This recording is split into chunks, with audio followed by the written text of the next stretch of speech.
Andrew Berry's like, I can't do that. Yeah, what? No. You kidding me? We just paid a guy $230 million guaranteed. What do you want from us? Jesus Christ. That deal. And is 26. Now there's 26 allegations. Yeah. Uh-huh. We thought this thing was coming to a close. I think we all did. Yeah. By the way, incredibly serious. And I say that every single time just because there's a chance that somebody's watching our clip for the first time and I'm wearing a tank top, used to playing the game, and we got a bunch of doofuses in studio. I would like everybody to know that we very much understand how serious these allegations are and that what is being alleged is that this dude is a fucking predator. Okay, like that is real. That is very real just from the allegations. Now, we would like justice to be served to the 100th degree, one way or the other, whatever it is.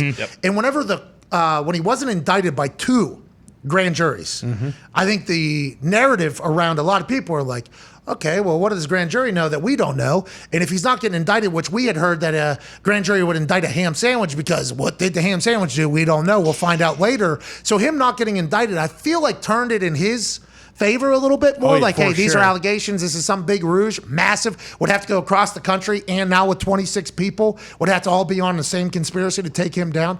But how is this something that has gone this long if you're Deshaun Watson? Now, once again, he has proclaimed his innocence since the beginning. But with the New York Times article and with the HBO and with more allegations coming every single week, it feels like where there's smoke, there's fire. Did he just assume that none of this would happen? I don't understand how this got to this point.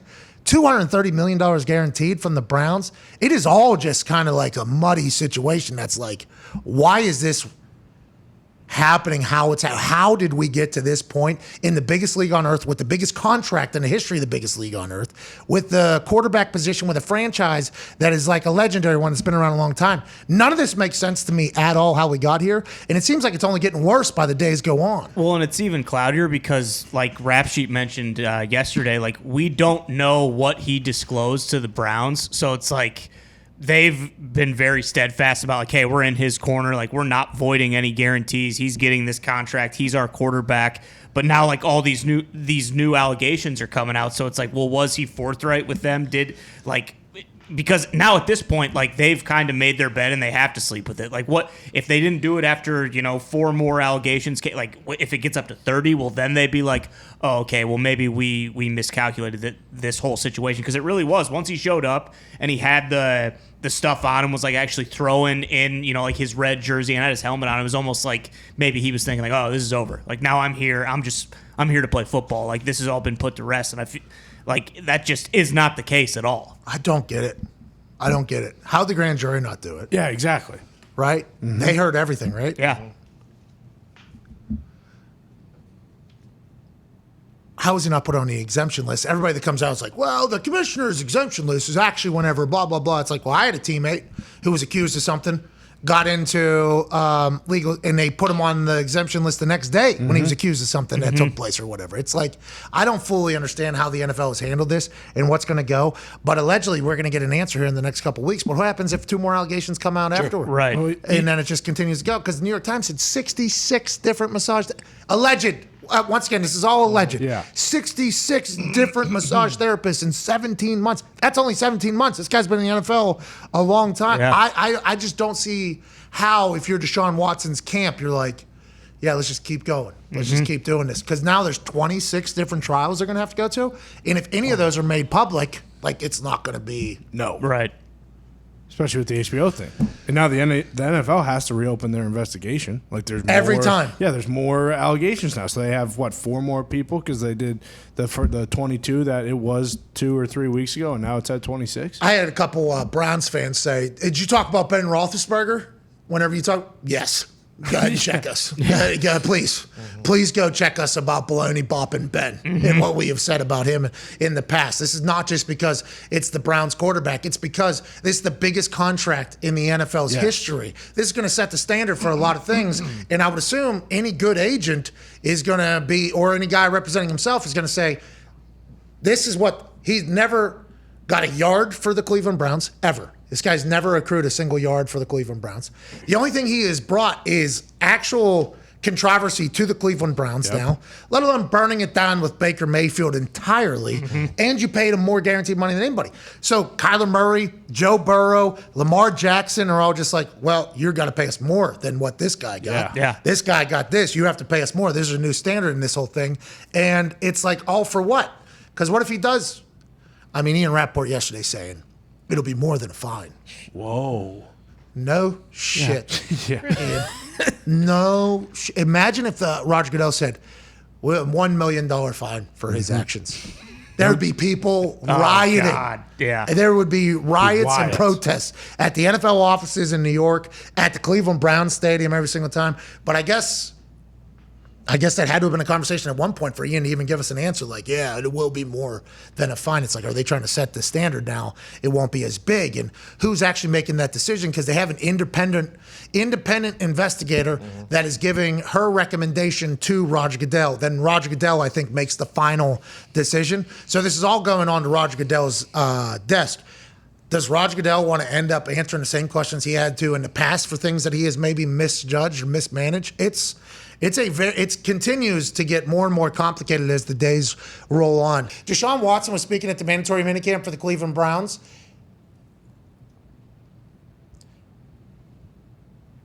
Was 66 and 17? Maybe. You should ask my lawyer. That's what he said. Yeah.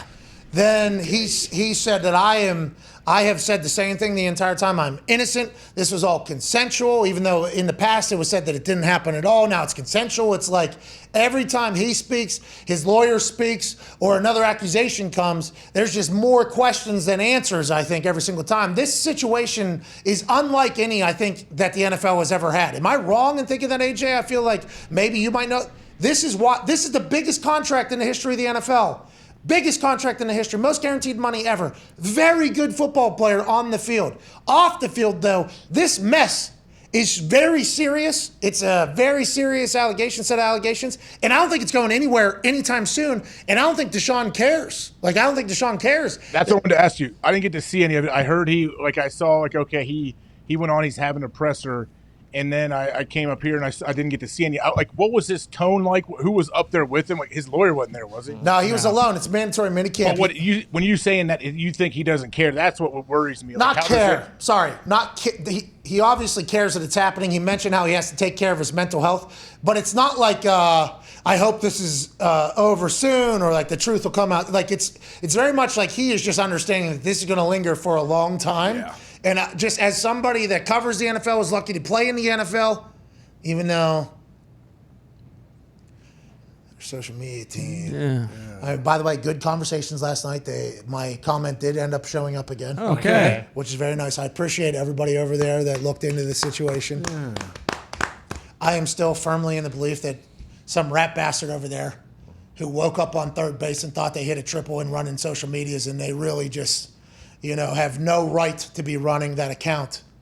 Took something personal and did it themselves. Boom, boom, boom.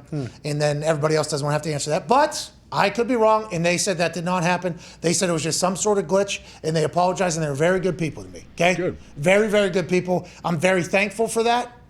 But I will Rambo again if this is 2 for 2 now. This is happening. So hopefully it doesn't glitch again. Yeah. Yeah, Exactly. Because I love the NFL. Lucky to play in the NFL. But this story being associated with the NFL for a larger part of the last year and a half now and only getting bigger, this is not good for any of us. Hey, this is not what we want the league to be represented as. We do not want people to think that this is what players are in the NFL. We do not want the people to think that our highest paid player is like this. So for the sake of Deshaun, who said he's been innocent this entire time, and for the sake of the league, I hope this can kind of wrap up quick. But boy, it seems like this is only going to continue to go. And every time he chats, it's only going to go even longer, it feels like. And he's going to have to chat every week. And it seems like the big thing, too, with his demeanor and everything, he's oblivious to the severity of the situation. You know what I mean? And he maintains his innocence and stuff like that, but it's almost nonchalant.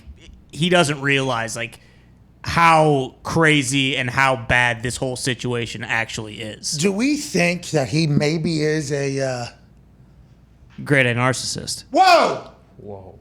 I mean, there's a pretty good chance. From that interview, it's hard not to at least think. So you guys to are a saying certain that's what I'm extent. wondering. Like his demeanor, like what was you're saying kind of nonchalant, at least what it comes across. Well, when he did the press conference, when he signed the deal, Yeah. like the way things are answering, you know. And by the way, if you're 100% innocent, how would you? If you, how would you know? That, and we still have to maintain that is the case because he's said it since the beginning. You would assume that the NFL and other people have maybe alluded to, like, hey, why don't we just, you know, settle this so it's not a whole thing? And he has been steadfast that he is completely innocent throughout the entirety of this. So that is still something that is very much on the table. So maybe that is why he is acting in the way that he's acting, because he might feel like he has been calloused from this. His name has been dragged from this. He's gotten to the point where he said he has to worry about his mental health. So that means he probably stays off of everything. Maybe he has no idea about what the conversation is because he stays out of it as much as possible and they're trying to protect him. I couldn't imagine going through this. If he wasn't a narcissist, I have no idea how you would go through this.